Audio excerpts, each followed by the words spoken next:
ইতিহাসে অবিরাম সত্যের প্রতীক বোয়িং বি-52 এর দীর্ঘস্থায়ী আধিপত্যের ইতিহাস আকাশের এক জীবন্ত কিংবদন্তি।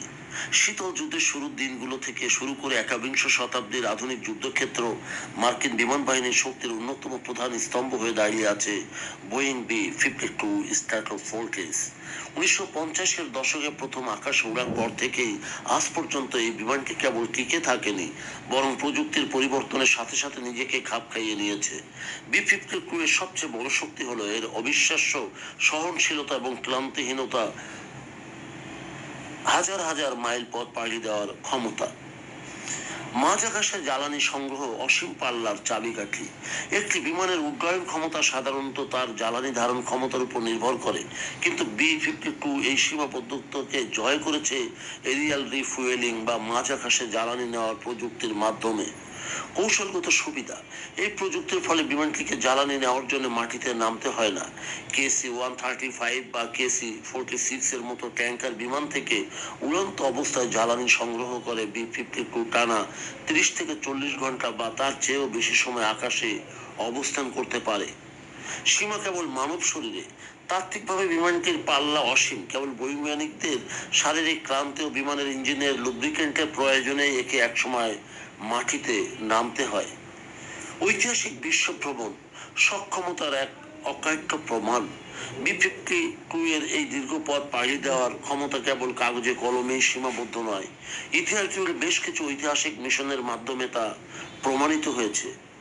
অপারেশন পাওয়ার ফ্ল্যাগ, যা 1957, 3টি বি-52 বিমান মাঝ আকাশে কয়েকবার জ্বালানি নিয়ে টানা 45 ঘন্টা 19 মিনিট প্রায় 24,325 মাইল পথ পাড়ি দিয়ে সম্পূর্ণ পৃথিবী প্রদক্ষিণ করেছিল।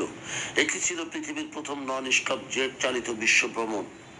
অপারেশন সিক্রেট স্কুইরেল, একটি 1991 সালে পারস্য উপসাগরীয় যুদ্ধের সময় লুইজিয়ানা থেকে উড্ডয়ন করে ইরাকে লক্ষ্যবস্তুতে আঘাত এনে আবার সরাসরি লুইজিয়ানায় ফিরে আসে বি-52 দল, এবং 35 অর্থাৎ 35 ঘন্টার এই মিশনটি ছিল তৎকালীন ইতিহাসের দীর্ঘতম দূরত্বের যুদ্ধ অভিযান।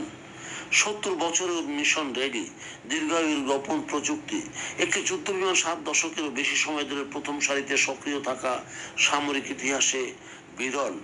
বি-52 এর এই দীর্ঘায়ুর পেছনে রয়েছে নিয়মিত আধুনিকায়ন, কাঠামোগত স্থায়িত্ব। বিমানটির মূল এয়ারফ্রেম অত্যন্ত মজবুতভাবে তৈরি, যা দশকের পর দশক ধরে ভারী ওজন বহনে সক্ষম। ইঞ্জিন ও অ্যাভিওনিক্স আপগ্রেড, পুরনো ইঞ্জিন পরিবর্তন করে আধুনিক জ্বালানি সাশ্রয়ী রোলস রয়েস ইঞ্জিন স্থাপন করা হচ্ছে। এর ফলে বিমানটি কার্যক্ষমতা বৃদ্ধির পাশাপাশি কার্বন নির্গমন, রক্ষণাবেক্ষণ খরচ অনেকাংশেই কমে গেছে। ডিজিটাল যুদ্ধ কৌশল, রাডার, নেভিগেশন এবং স্যাটেলাইট যোগাযোগ ব্যবস্থাকে ক্রমাগত আধুনিক করা হয়েছে, যা একে বর্তমান যুগের হাইপারসনিক মিসাইল এবং অত্যাধুনিক গাইডেড বোমা বহনে সক্ষম করে তুলেছে। সবিশেষ বোয়িং বিমান 2 অর্থাৎ 52 কেবল অতীতের ইতিহাস নয়, এটি বর্তমান এবং ভবিষ্যতের এক অপরিহার্য অংশ।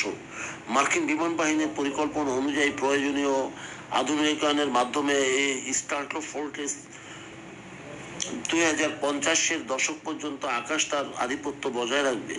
শত বছরের এই দীর্ঘ পথ চলা প্রমাণ করে যে সঠিক প্রকৌশল এবং দূরদর্শী প্রযুক্তির সমন্বয়ে একটি যুদ্ধ বিমান কিভাবে যুগের পর যুগ ধরে বিশ্ব রাজনীতি ও সামরিক কৌশলের ওপর মূল ঘুরিয়ে দিতে পারে।